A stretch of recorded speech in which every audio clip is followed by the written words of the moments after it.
Hello everyone. नमस्कार साथियों, कैसे हैं आप लोग? आशा करता हूँ अच्छे होंगे। और आज हमारा जो सेगमेंट है वो इतिहास स्पेशल पे है। और आज हम बात करेंगे बौद्ध धर्म की। जी हाँ, बौद्ध धर्म से जुड़े जितने भी आयाम होंगे, जीरो से लेकर हीरो लेवल तक बात करेंगे। और जो भी लोग नए स्तर से तैयारी कर रहे हैं उनके लिए तो बेनिफिशियल है ही, और जो लोग पढ़ चुके हैं उनके लिए भी ये रिफ्रेशमेंट होगा। और मैं उन्हें भी ये गारंटी दूंगा कि वे कुछ ना कुछ यहाँ से नया सीख कर जाएंगे। तो चलिए वीडियो को शुरू करते हैं, और आशा करेंगे कि आप अंत तक जुड़े रहेंगे मेरे साथ, तभी आपको कुछ फ़ायदा होने वाला है। ठीक है, तो बौद्ध धर्म में एक ही उसके प्रवर्तक हुए। कौन हुए? तो गौतम बुद्ध हुए। तो गौतम बुद्ध के बारे में, उनके जीवन परिचय के बारे में, उनके सिद्धार्थ से गौतम बुद्ध बनने के बारे में, बौद्ध संगीतियों के बारे में, उनके जो उपदेश थे कहाँ कहाँ दिए गए, इनके बारे में, फिर बौद्ध धर्म के पतन और विस्तार, सारी चीज़ों के बारे में, सारे आयाम के बारे में मैं पूरे डिटेल से बात करूंगा। तो मेरे साथ जुड़े रहिए। चलिए, बौद्ध धर्म का परिचय। सबसे पहले गौतम बुद्ध का परिचय। तो गौतम बुद्ध का जन्म 563 ईसा पूर्व में हुआ। गौतम बुद्ध का जन्म 563 ईसा पूर्व में कहाँ हुआ? तो ये हुआ कपिलवस्तु के निकट। ठीक है, लुम्बिनी नेपाल में हुआ, जो कि अभी वर्तमान का रुक्मिणीदेही नेपाल पड़ता है। ठीक है, नेपाल में इनका जन्म हुआ। तो इनका जन्म हुआ 563 ईसा पूर्व में। ठीक है, चलिए इसके बाद हम बात करते हैं कि इनके पिता का क्या नाम था। तो इनके पिता का नाम था सुधोधन, जो कि शाक्य कुल के हेड थे, शाक्य कुल के प्रधान थे। ठीक है, अर्थात इनके पिताजी किस कुल से थे? शाक्य कुल से थे। इनकी माता का नाम महामाया था। इनकी माता महामाया थी, जिनकी मृत्यु महात्मा बुद्ध यानी सिद्धार्थ के जन्म के 7वें दिन ही हो गया था। तो समझ सकते हैं एक बच्चे के लिए कितनी बड़ी त्रासदी रही होगी। और इनकी माता जो थी वो कोलीय राजवंश से, कौशल राजवंश से थी। ठीक है, किस राजवंश से थी? कोलीय राजवंश से, जबकि पिताजी शाक्य कुल से थे। ठीक है, क्लियर है। इनका मूल नाम सिद्धार्थ था। इनकी माता कोलीय वंश यानी कौशल राजवंश से थी। तो जब इनकी माता की मृत्यु हो गई, देहांत हो गया 7वें दिन ही, इनके जन्म के 7वें दिन ही, तो इनका लालन पालन कौन करेगा? तो इनका लालन पालन इनकी मौसी या इनकी सौतेली माँ कहा जाता है, प्रजापति गौतमी ने किया। किसने किया? प्रजापति गौतमी ने किया। ठीक है, अब इनका लालन पालन हो गया, तो अब इनका जो विवाह है वो 16 वर्ष की आयु में इनकी शादी कर दी गई यशोधरा नामक लड़की से, जो कि ये भी शाक्य कुल से थी। और इसका और भी नाम है, जैसे कि यशोधरा का दूसरा नाम है आपका बिंबा, गोपा और भद्रक्षणा। ठीक है, बहुत कम लोग जानते होंगे कि यशोधरा का दूसरा नाम बिंबा भी है, गोपा भी है। तो इनका नाम बिंबा और गोपा और भद्रक्षणा भी था। ठीक है, चलिए, तो इनके साथ इनका विवाह हो गया और इनसे एक पुत्र की प्राप्ति हुई, जिसका क्या नाम था? तो इसका नाम था राहुल। क्या नाम था दोस्तों? राहुल।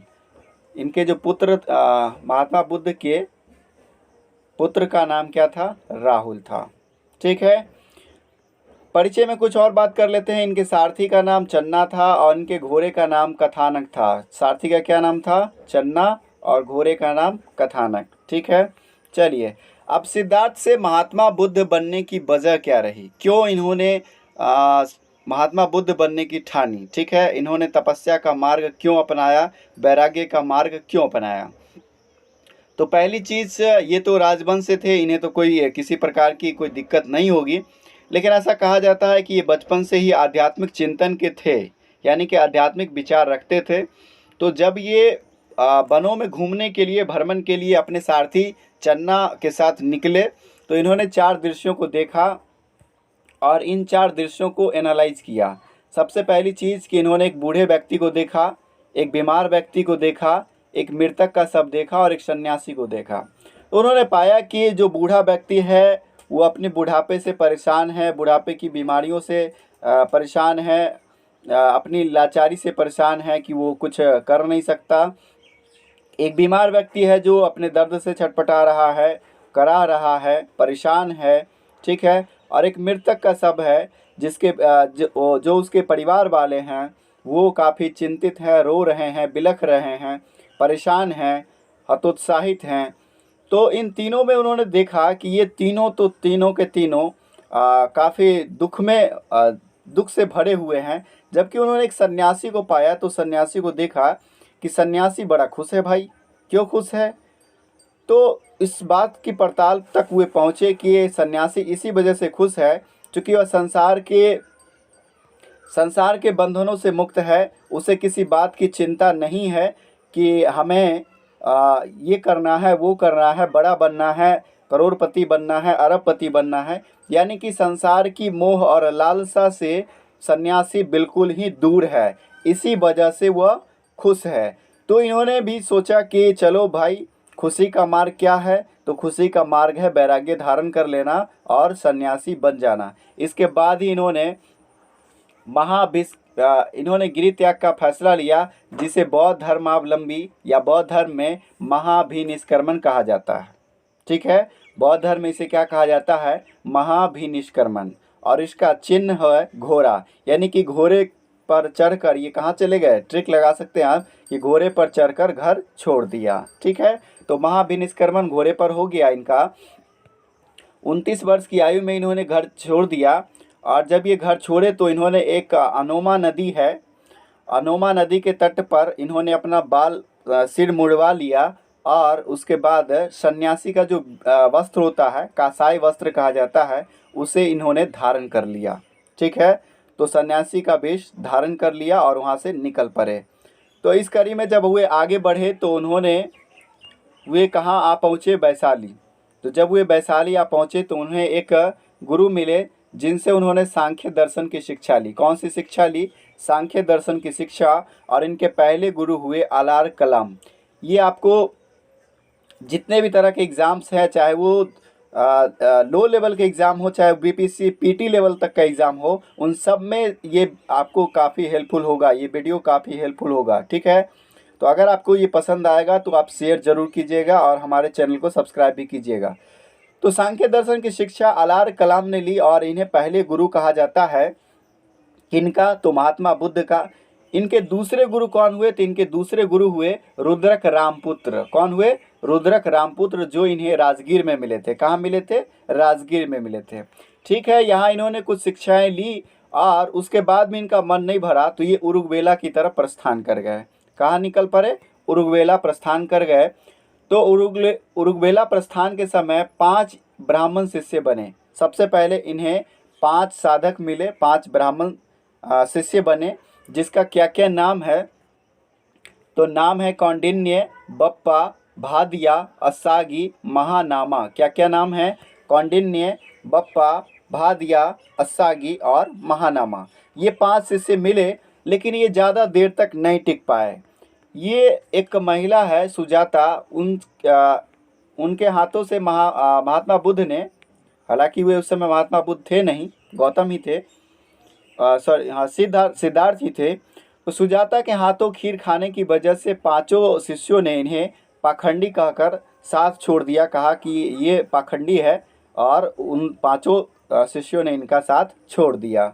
ठीक है, उसके बाद वे वहाँ से निकले ज्ञान प्राप्ति के लिए और भटकते भटकते कहाँ पहुँच गए? भटकते भटकते ये निरंजना नदी के तट पर पहुँच गए, जिसे फल्गु नदी या पुनपुन नदी भी कहा जाता है। तो वहाँ पहुँच गए और वहाँ उन्होंने पीपल वृक्ष के नीचे 6 वर्ष तक लगातार कठिन तपस्या की। 6 वर्ष तक। महावीर स्वामी जी को 12 वर्ष लगे थे। उन्होंने साल वृक्ष के नीचे तपस्या ग्रहण की थी और तपस्या शुरू की थी। और महात्मा बुद्ध ने 6 वर्ष तक तपस्या की बोध गया में निरंजना नदी के तट पर। ठीक है, तो पीपल वृक्ष के नीचे इन्होंने साधना शुरू की और इन्हें बैसाखी पूर्णिमा के दिन ज्ञान की प्राप्ति हुई।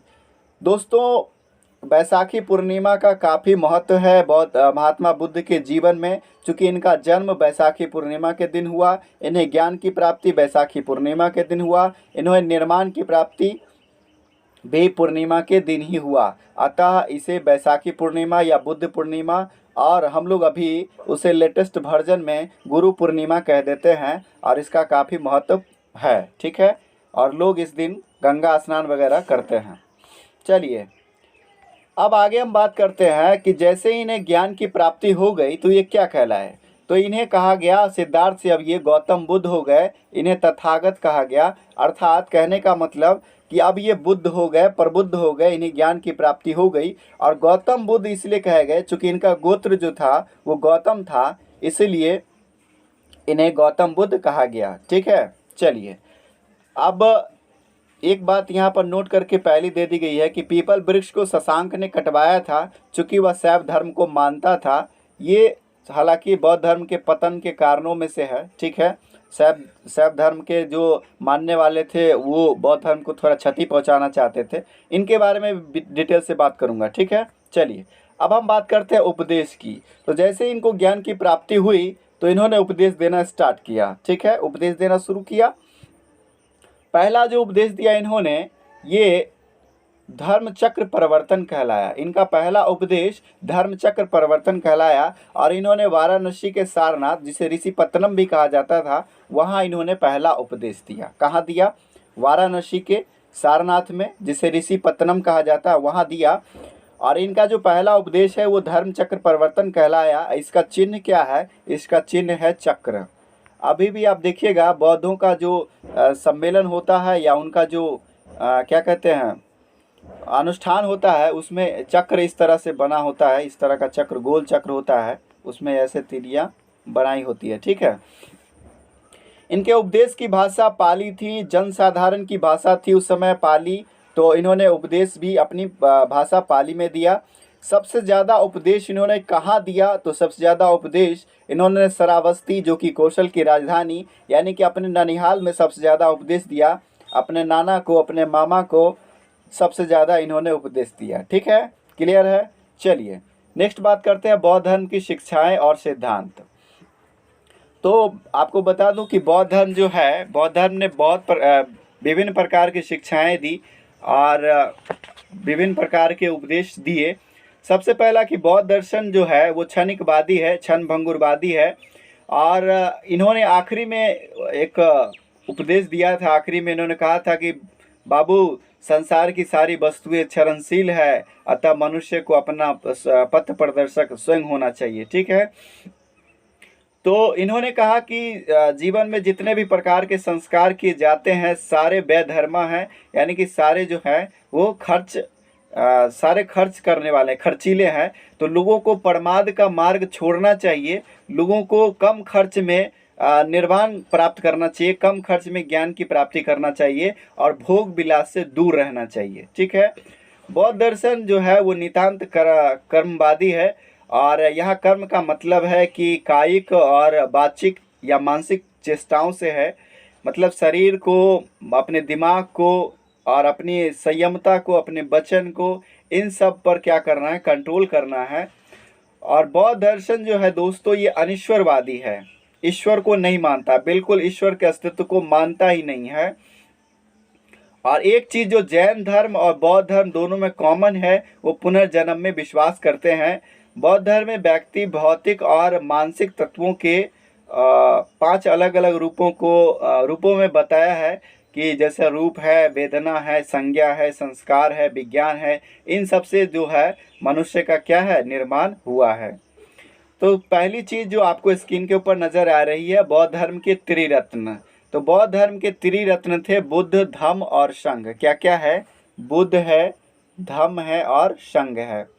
महात्मा बुद्ध ने भी संघ का निर्माण किया था। ठीक है, उसके बारे में भी अच्छे से बात करेंगे। बौद्ध धर्म के 4 आर्य सत्य थे, 4 आर्य सत्य दिए। उन्होंने कहा दुख, दुख समुदाय, दुख निरोध गामिनी प्रतिपदा। उन्होंने कहा कि संसार दुखों से भरा है। और उन्होंने यह बात उपनिषदों के हवाले से कही थी। और उनके जो पंचशील सिद्धांत है वो आपको छांदोग्य उपनिषद में मिलेंगे। बड़ी बात, नई बात, ये आपको पंचशील सिद्धांत में आपको मिलेंगे। छांदोग्य पंचशील सिद्धांत महात्मा बुद्ध के कहाँ मिलेंगे? छांदोग्य उपनिषद में। तो उन्होंने 4 आर्य सत्य दिए। दुख, दुख समुदाय, दुख निरोध गामिनी प्रतिपदा। दुख आ जाएगा, दुख समुदाय को घेर लेगा, दुख निरोध होगा, और आखिर में आपको क्या करना है? दुख निरोध के लिए उपाय करने हैं। क्या करने हैं? उपाय करने हैं। ठीक है। तो उन्होंने कहा कि संसार जो है लोभ मोह और तृष्णा, ये जो है संसार के दुखों का कारण है और संसार दुखों से भरा है। चलिए नेक्स्ट बात करते हैं। अब भाई दुख हो गया तो दुख से छुटकारा कैसे मिलेगा? दवाई तो बनानी पड़ेगी। कोरोना हो गया है तो कोरोना वैक्सीन तो बनानी पड़ेगी। हमारे बाबा रामदेव ने बनाई, लेकिन हम लोगों ने बैन लगा दिया। चलिए उसमें नहीं जाएंगे। अब हम बात करेंगे, हालांकि वो कारगर है वो नहीं हो, वो अलग की बात है। चलिए अष्टांगिक मार्ग, यहाँ पर जो दुख है उसके इलाज के लिए महात्मा बुद्ध ने अष्टांगिक मार्ग दिए। ठीक है। क्या 8 मार्ग दिए इन्होंने। क्या क्या कहा? पहला मार्ग था सम्यक दृष्टि। सम्यक दृष्टि का मतलब है कि वस्तुओं के वास्तविक रूप का ध्यान रखना, वस्तुओं के वास्तविक स्वरूप का ध्यान रखना है। ठीक है। वास्तविक स्वरूप पर जाना है, उसके काल्पनिकता पे नहीं जाना है, और बड़ी बड़ी बातें, हवाई बातें नहीं सोचनी है। ठीक है। दूसरा जो था इनका, वो था सम्यक संकल्प। क्या था? सम्यक संकल्प। इन्होंने संकल्प दिलाया कि लोगों को क्या होना चाहिए? आस्तिक होना चाहिए। चूँकि इस अनिश्वरवादी है, बौद्ध धर्म क्या है? अनिश्वरवादी है। तो लोगों को भगवान पे ज़्यादा ये फोकस नहीं होना चाहिए कि भगवान ये करा देंगे, भगवान वो करा देंगे। तो आस्तिक होना, आस्तिक। उसके अलावा द्वेष तथा हिंसा से मुक्त विचार रखना चाहिए। किसी से घृणा नहीं रखनी चाहिए, हिंसा का भाव बिल्कुल नहीं रखना चाहिए। तो ये था सम्यक संकल्प। अपने आप में संकल्प करो। ठीक है। तीसरी चीज़ है दोस्तों सम्यक वाणी। क्या है? सम्यक वाणी। और सम्यक वाणी में है अप्रिय वचनों का सदा परित्याग करना। क्या कर रहा है कि जो भी आप अप्रिय वचनों से परहेज कीजिए, कि अप्रिय वचन का प्रयोग ना करना पड़े, चूँकि आपके सामने वाले जो हैं उनको आपसे उनको कष्ट ना हो जाए, उनकी आपकी बातों से उन्हें ठेस ना पहुँचे। ठीक है। तो सम्यक वाणी। चौथा है सम्यक कर्मांत। सम्यक कर्मांत के मतलब है कि ऐसा कर्म कीजिए जो सद्कर्म हो, सम्यक कर्म हो, जैसे कि दान, दया, सत्य, अहिंसा। ठीक है। उसके बाद है सम्यक आजीविका। आजीविका तो चलाना अनिवार्य है, जीवन जीने के लिए आजीविका करना पड़ेगा, लेकिन किस मार्ग से? तो पवित्र मार्ग से, पवित्र रास्तों से, और किसी प्रकार का लूट करना नहीं, लूट खसोट से नहीं। ठीक है। ईमानदारी पूर्वक आजीविका चलाना है। सम्यक व्यायाम। सम्यक व्यायाम का मतलब है नैतिक, मानसिक और आध्यात्मिक विकास के लिए कोशिश करना। ठीक है। कि आपका मोरल डेवलपमेंट हो, मेंटल डेवलपमेंट हो और स्पिरिचुअल डेवलपमेंट हो, उसके लिए आपको कोशिश करना है। सम्यक व्यायाम का मतलब यही है। चलिए अब नेक्स्ट बात करते हैं। 7वां है सम्यक स्मृति। क्या है? सम्यक स्मृति। और सम्यक स्मृति में अपनी चेतना को हमेशा सजग रखना, जीवंत रखना। अपनी चेतना को हमेशा सजग रखना है। सम्यक समाधि, मन या चित्त को क्या करना है? एकाग्र रखना है। तो 8 चीज़ें आपने देखी। कौन कौन सी? सम्यक दृष्टि देखा, सम्यक संकल्प देखा, सम्यक विचार देखा, सम्यक कर्मांत देखा, कर्म देखा, सम्यक जीविका देखा, सम्यक व्यायाम देखा, सम्यक स्मृति देखी, सम्यक समाधि देखी। 8 चीज़ आपने देखा। क्लियर है? चलिए आगे बढ़े। अच्छा लग रहा है? बिल्कुल अच्छा लगेगा। बुद्ध ने सदाचार के 10 नियम भी दिए। उन्होंने मोरल डेवलपमेंट, उन्होंने कहा कि नैतिक जीवन का आधार जो है ये 10 नियम अपनाओ और अपना नैतिक जीवन सफलतापूर्वक जियो। ठीक है। इसमें है अहिंसा। पहला नियम है अहिंसा। दूसरा है सत्य वचन। अहिंसा तो बिल्कुल नहीं, किसी को मारना तो बिल्कुल नहीं है। सत्य वचन, सदा सत्य बोलिए। अस्ते मतलब चोरी नहीं करिए। अपरिग्रह, संपत्ति इकट्ठा नहीं करना है, संपत्ति इकट्ठा नहीं करना है। ये सदाचार के नियम हैं। मद्यपान न करना, मदिरा पान नहीं करना, धुआं नहीं निकालना। ठीक है। शराब का सेवन नहीं करना। इन सब चीज़ें वर्जित अगर रखेंगे तो आपका जीवन जो है नैतिकता से भरा होगा। असमय और अधिक भोजन नहीं करना, ठीक है। फोकट का मिला तो ज़्यादा ठूंस लिया, है ना। तो इन सब बातों से परहेज करना, सुखप्रद बिस्तर पर नहीं सोना, मोटे मोटे गद्दे का प्रयोग नहीं करना, स्लीप वेल, ठीक है। इन सब चीज़ों से बचना है, तभी जाकर आप क्या हो सकते हैं, आपका नैतिक जीवन सफल होगा। चलिए मूल सिद्धांत की बात करते हैं। वो तो सिद्धांत में उनकी जो 4 आर्य सत्य था, उसके लिए अष्टांगिक मार्ग उन्होंने दिए, और उसके लिए सदाचार के हमने 10 शील नियम देख लिया।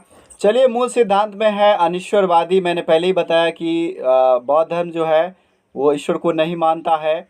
अनात्मावादी यानी कि आत्मा में विश्वास नहीं रखता है, पुनर्जन्म में विश्वास रखता है। और ये जैन धर्म और बौद्ध धर्म दोनों में कॉमन चीज़ यही है कि दोनों पुनर्जन्म में विश्वास करते हैं, ठीक है।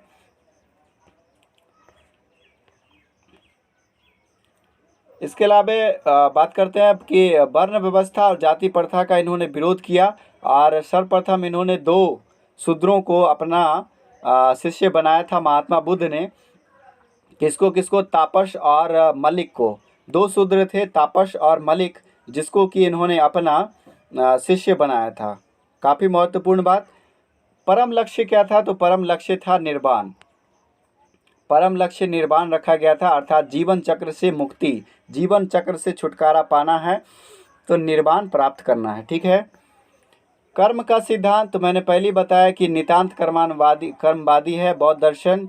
और यहाँ कर्म का मतलब है कायिक, वाचिक और मानसिक चेष्टाओं से, यानी कि शारीरिक, मानसिक और वचन से आपको क्या होना चाहिए? कर्मवादी, नितांत कर्मवादी होना चाहिए।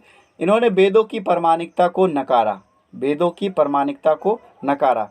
इसमें जो प्रमुख सिद्धांत था दोस्तों, ये था प्रत्युत समुत्पाद। क्या था? प्रत्युत समुत्पाद इनका प्रमुख सिद्धांत था। ये आपका देखिए कि ये 2 शब्दों से बना है, एक प्रत्युत और एक समुत्पाद। कहने का मतलब कि प्रत्युत का मतलब है किसी वस्तु का होना, और समुत्पाद का मतलब है उस वस्तु के होने से किसी वस्तु का उत्पन्न होना। जैसे कि मोबाइल है, तो मोबाइल का निर्माण हो गया। अब मोबाइल के चलने के लिए क्या होना चाहिए? उसमें सिम कार्ड होना चाहिए, उसमें मेमोरी कार्ड होना चाहिए। हालांकि अब तो इंटरनल आ गया, इंटरनल मेमोरी काफ़ी बड़ा बड़ा आ रहा है, ठीक है। और डाटा होना 4G 5G। तो क्या हुआ कि मोबाइल के लिए और चीज़ों का अस्तित्व में आना ही क्या हुआ? समुत्पाद है। तो यही कहा इन्होंने, महात्मा बुद्ध का कहना कि किसी भी चीज़ के होने से किसी दूसरे चीज़ का उत्पन्न होना ही प्रत्युत समुत्पाद है, ठीक है। चलिए अब बात करते हैं मृत्यु और महापरिनिर्वाण की। तो मृत्यु और महापरिनिर्वाण की महात्मा बुद्ध अब अंतिम पड़ाव की ओर हैं। और इन्हें महापरिनिर्वाण इनका महापरिनिर्वाण जो हुआ वो 483 ईसा पूर्व में, यानी कि 563 ईसा पूर्व में इनका जन्म हुआ था। इनका जन्म हुआ था लुम्बिनी, नेपाल में। और इनका जो महापरिनिर्वाण है वो कुशीनगर, देवरिया, उत्तर प्रदेश में हुआ। और ये आखिरी पड़ाव में हिरण्यवती नदी के तट पर थे। कहाँ पर? तो नदियों का काफ़ी लगाव है। इनको जो इन्होंने सबसे पहले गिरी त्याग किया था, तो अनुमा नदी पर अपना बाल मुड़वाया था, सिर मुड़वाया था। उसके बाद जब ये ज्ञान प्राप्ति के लिए निकले तो निरंजना नदी के तट पर इनको ज्ञान की प्राप्ति हुई। और इनका महापरिनिर्वाण कहाँ हो रहा है? तो हिरण्यवती नदी के तट पर हुआ, ठीक है। ये कहाँ पर पड़ता है? तो कुशीनगर, देवरिया, उत्तर प्रदेश में इनका महापरिनिर्वाण हुआ। कहा जाता है कि चुंद नामक व्यक्ति के हाथों इन्होंने भोजन किया था, और भोजन के बाद इनका विकार हो गया, यानी पेट खराब हो गया। उसके बाद ये इनका महापरिनिर्वाण हो गया, ठीक है। जाते जाते इन्होंने अपना अंतिम उपदेश सुभच्छ को दिया, जिसे सुभद्र भी किसी किसी पुस्तक में आपको मिलेगा। तो सुभच्छ या सुभद्र को अंतिम उपदेश इन्होंने दिया, और इनका अंतिम उपदेश था सभी वस्तुएं क्षरणशील होती है, अतः मनुष्य को अपना पथ प्रदर्शक स्वयं ही होना चाहिए, जिसे क्षण भंगुरवाद या क्षण भंगवाद कहा जाता है। क्या कहा जाता है? क्षण भंगवाद कहा जाता है। इनका अंत्येष्टि मल्ल शासकों ने अंतिम संस्कार किया, और मरने के बाद इनके जो अवशेष है उसको 8 भागों में बांट दिया गया। एक लिच्छवी के राजा के पास एक शाक्य ले गए कपिलवस्तु जो कि उनका पिता का अपना था, उनका जन्मभूमि था। एक कोलीय राजवंश जो कि उनका नानिहाल था, उनकी माता उस वंश से थी। एक ब्राह्मण ले गए वेदपीठ वहाँ पर। एक मौर्य ले गए। एक मल्ल में तो इनका मल्ल शासकों के राजप्रसाद में इनका निधन ही हुआ, यानी महापरिनिर्वाण ही हुआ। एक बुली ले गए और एक अजातशत्रु जो कि मगध के राजा थे। ठीक है। महात्मा बुद्ध से जुड़े हुए प्रतीक चिन्ह, तो जन्म के लिए कमल, एक से जन्म से पहले गर्भ, तो गर्भ के लिए हाथी था। क्या था? गर्भ के लिए हाथी। ठीक है। जन्म के लिए कमल और यौवन के लिए सांड था। हालांकि जन्म के लिए कमल और सांड दोनों दे दिया जाता है, लेकिन सांड यौवन के लिए था। ठीक है। यौवन तूफान अवस्था होती है, तो यौवन के लिए सांड है। गृह त्याग के लिए घोड़ा, घर छोड़ा किसके लिए? किस पर? घोड़े पर चढ़कर इन्होंने घर छोड़ा। ठीक है। उसके बाद नेक्स्ट है आपका ज्ञान प्राप्ति, तो ज्ञान प्राप्ति के लिए पीपल या बोधि वृक्ष। ठीक है, पीपल या बोधि वृक्ष। उसके बाद समृद्धि के लिए शेर था। समृद्धि के लिए कौन सा चिन्ह था? शेर। समृद्धि के लिए शेर। निर्वाण के लिए पद चिन्ह। निर्वाण के लिए पद चिन्ह और महापरिनिर्वाण के लिए स्तूप चिन्ह था। और धर्म चक्र परिवर्तन के लिए क्या था? चक्र था। क्या था? चक्र। चलिए अब बात करते हैं त्रिपिटक की। तो इनके मरने के बाद इनके उपदेशों को भाई आखिरकार सहेजा जाए, तो इनका संकलन किया गया और 3 पिटक हुए, सुत्त पिटक, विनय पिटक और अभिधम पिटक। सुत्त पिटक को इंसाइक्लोपीडिया ऑफ बुद्धिज्म कहा जाता है या बौद्ध धर्म का इंसाइक्लोपीडिया इसे कहा जाता है। इसमें बौद्ध धर्म का मूल सिद्धांत है, उनके उपदेश, उनके संवाद का संकलन है और यह सबसे बड़ा है। सबसे बड़ा कौन सा है? सुत्त पिटक सबसे बड़ा है। विनय पिटक में मठों में रहने वाले भिक्षुओं के अनुशासन का नियम है और यह सबसे छोटा पिटक है।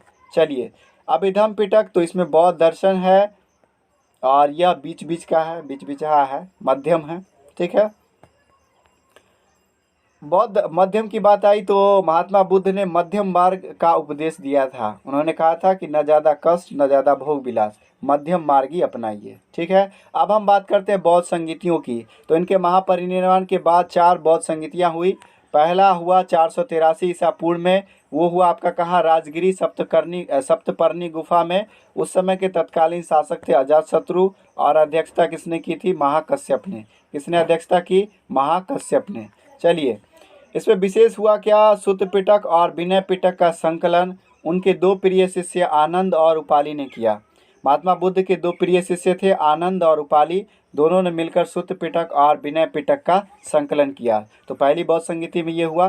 दूसरी बौद्ध संगीति 383 ईसा पूर्व में कहाँ पर हुई? वैशाली में। उस समय के शासक कालाशोक, अध्यक्षता किसने की?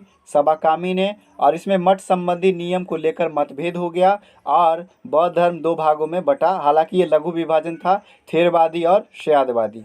तीसरी बौद्ध संगीति हुई 250 ईसा पूर्व में और ये हुई पाटलिपुत्रा में। उस समय के तत्कालीन शासक थे अशोक और अध्यक्षता की उपगुप्त, या जिसका दूसरा नाम मोगलीपुत्तिस भी है। आप लोग मोगलीपुत्तिस जानते होंगे और उपगुप्त भी है, क्योंकि अशोक जो है वो कलिंग युद्ध के बाद, कलिंग पर आक्रमण के बाद 261 ईसा पूर्व में उसने कलिंग पर आक्रमण किया था। उसके बाद उसका हृदय परिवर्तन हो गया और उसने उपगुप्त से बौद्ध धर्म की दीक्षा ली थी और बुद्धम शरणम गच्छामि यानी कि बुद्ध की शरण में चले गए थे।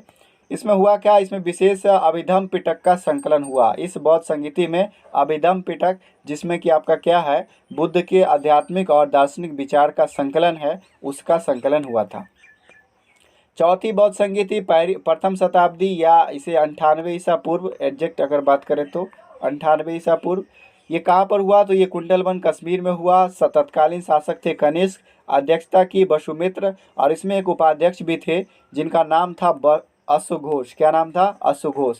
इसमें क्या हुआ कि बौद्ध धर्म 2 भागों में बट गया, एक हो गया महायान और एक हो गया हीनयान। तो बौद्ध धर्म का महाविभाजन हो गया, एक महायान और दूसरे हीनयान के तौर पर 2 भागों में बट गया। अब बौद्ध धर्म के प्रसार के प्रमुख कारण क्या थे? क्यों बौद्ध धर्म इतना पला बढ़ा? तो सबसे पहली बात कि जनसाधारण की भाषा पाली को अपनाया और जानते हैं कि अगर अपनी भाषा हो, उस समय की जो भाषा थी जनसाधारण की भाषा पाली थी, उसको अपनाया गया तो लोग समझ रहे थे, भाषा को समझ रहे थे, तो इनसे ज़्यादा लगाव हुआ और लोग ज़्यादा से ज़्यादा जुड़े। दूसरी चीज़, ब्राह्मण धर्म की तुलना में बौद्ध धर्म अधिक उदारवादी था और अधिक जनतांत्रिक था। यहाँ पर निर्णय भी लिए जाते थे तो मत विभाजन के आधार पर, अगर कोई मतभेद हो जाता था तो वोटिंग होता था, यानी जनतांत्रिक था। ऐसा नहीं कि किसी का विचार, एक व्यक्ति का ही विचार चलेगा, ठीक है। तीसरी चीज़, जाति या लिंग भेद वर्जित था। कोई भी जाति या कोई भी लिंग का आदमी, चाहे स्त्री हो पुरुष हो, उसमें भाग ले सकता था, तो सारे लोगों को का प्रवेश था, ठीक है। अस्वस्थ, शारीरिक विकलांग, ऋणी, सैनिक और दासों का संघ में प्रवेश वर्जित था। इन लोगों का प्रवेश वर्जित था। संघ में प्रवेश को उपसंपदा कहा जाता था, ठीक है, उपसंपदा कहा जाता था। और प्रवेश की आयु 15 वर्ष थी। कितनी आयु थी? 15 वर्ष। 15 वर्ष की आयु में प्रवेश कर सकते थे, न्यूनतम क्राइटेरिया। बौद्ध धर्म के उसके अलावा अशोक का बौद्ध धर्म ग्रहण करना, उसका प्रचार प्रसार करना काफ़ी महत्वपूर्ण रहा बौद्ध धर्म के बढ़ावा देने के लिए, चूँकि अशोक ने अपने बेटे महेंद्र और एक बेटी संघमित्रा को श्रीलंका भेजा था बौद्ध धर्म के प्रचार प्रसार के लिए, ठीक है। बौद्ध धर्म के पतन का मुख्य कारण क्या था? तो ब्राह्मण धर्म वाली बुराइयां इसमें आ गई थी, वही कट्टरता विचारधारा आ गई थी। संस्कृत भाषा का प्रयोग करने लगे बौद्ध भिक्षु, और संस्कृत भाषा तो विद्वानों की भाषा थी, तो लोग इनसे हटने लगे, इनसे डिस्कनेक्ट होने लगे।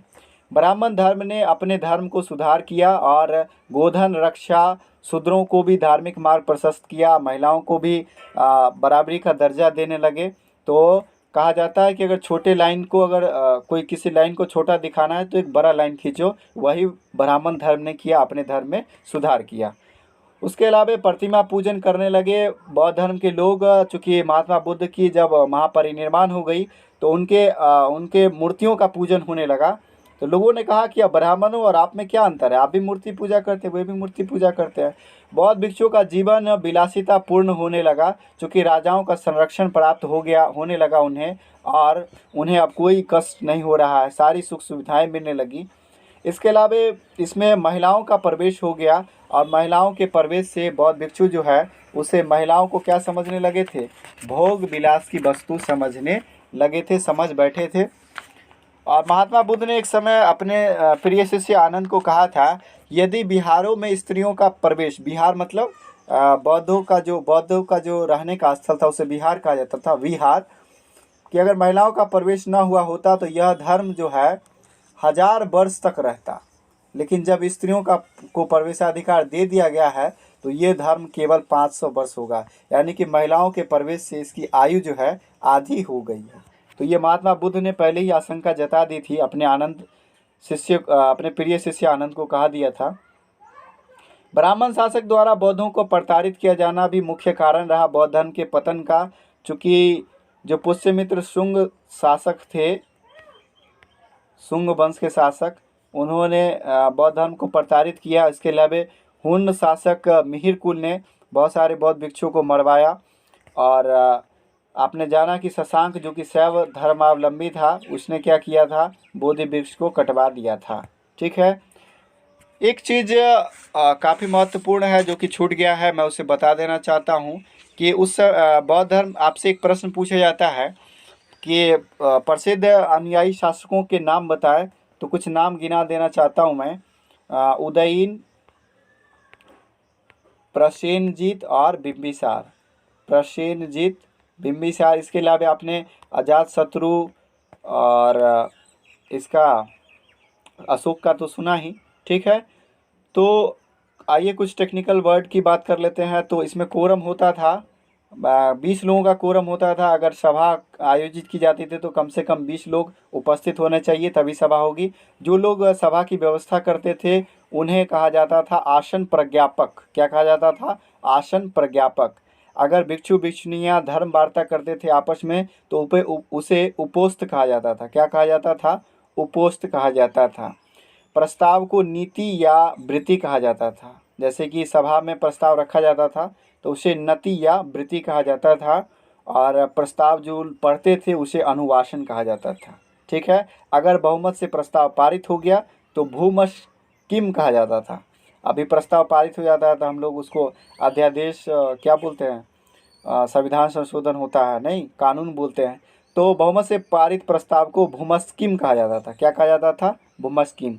तो आपने इस वीडियो को अंत तक देखा, ये काफ़ी आपके लिए हेल्पफुल है। अगर आपको हेल्पफुल साबित लगता है कि ये आपके लिए हेल्पफुल है तो अपने दोस्तों के साथ ज़रूर शेयर करें और हमारे चैनल द नॉलेज केयर को सब्सक्राइब कर लें और अपना बहुमूल्य कमेंट ज़रूर करें। धन्यवाद।